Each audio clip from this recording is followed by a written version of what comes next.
was man of the match in the game, actually, in the game against Newcastle. It's a difficult place to go and dominate in midfield at St. James's Park. So Jorginho deserves the credit. But I think it will be too early for fans to say that Jorginho makes the team better than what Partey does. There's also no denial that in more recent weeks, Partey has looked a bit leggy.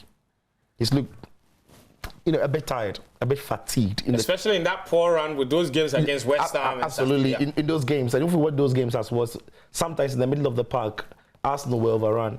Now, Jorginho hasn't had to play a lot of games since joining Arsenal. Yeah. So you would have some fuel in his tank to burn. I think it's great managerial skill by Arteta to know when to plug who. And I think the reason why I like the Jorginho deal for Arsenal was because there are similarities between Partey and Jorginho anyway.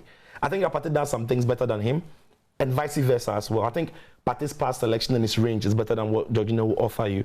I think when you need somebody to control the game at the highest level, Jorginho gives you that much more better than Partey. What you're telling me is Jorginho is the more intelligent footballer.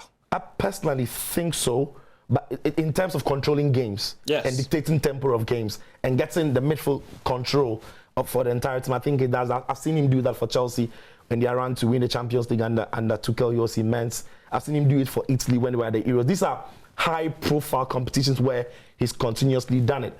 And in this Arsenal game at the St. James's Park, we saw it. The game against Chelsea as well, we saw it. So he's got that in him. Meanwhile, Partey has also got that in about his game. Partey can dictate game. His passes, as I've said, is better than what Jorginho will offer you. His range is better. His selections are better. So I think Mikel Arteta just knows now that he needs a fresher leg to get into that middle of the park and bring something different, maybe something different to what opponents are used to. I have no doubt that Partey is very much still in the thoughts of Mikel Arteta, and there's no worry at all. But the manager needs to pick a team that can win. And at the moment, Jorginho does that. JD says he thinks maybe because Partey was not included in the team of the season, Arteta may have lost trust in him. Interesting. No way. I don't think so. I mean, it's not that simplistic. No. I don't think so. I think Arsenal themselves will be happy Partey wasn't in there, but that's another matter. But I don't think it's just the manager has to pick a team that can win. And as I've said, Partey didn't necessarily look like he was sharp. He was, if you like, very sharp for some of these games that we've seen. Partey fully fit, Jorginho fully fit. Who do you think Arteta is going to pick? Look, it depends on what you want. It depends. I think what he wants is win forward, every game. I think going forward, is Partey's position in the team now less safe than it was before? Of course. Jorginho look, let me just simplify this. Because before Jorginho came, we all knew that he was a guarantee. Let me just, if we are talking about players of that mood in that position, these are, in terms of, these are top 5 in the world, and Arsenal have 2.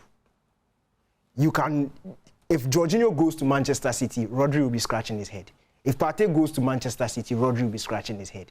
If he goes to PSG, Verratti is always injured, so it doesn't matter. But you see, that's the sort of conversation that Arsenal would need to have at the moment, because it's not like one person is better than the other, and the fact that one person is playing doesn't mean the other person is bad. No, they literally have 2 of the best CDMs in the world as it stands. So that's the sort of options that every top club will want to have. The fact that if something happens to Partey, Arteta is not shaking. If something happens to Jorginho, Arteta is not shaking. That is the standard of a team like Arsenal. Because back in the day, Arsenal they had top-class players. Top-class players in top-class positions. And we are seeing the same thing at Manchester City. We are seeing the same thing at Liverpool.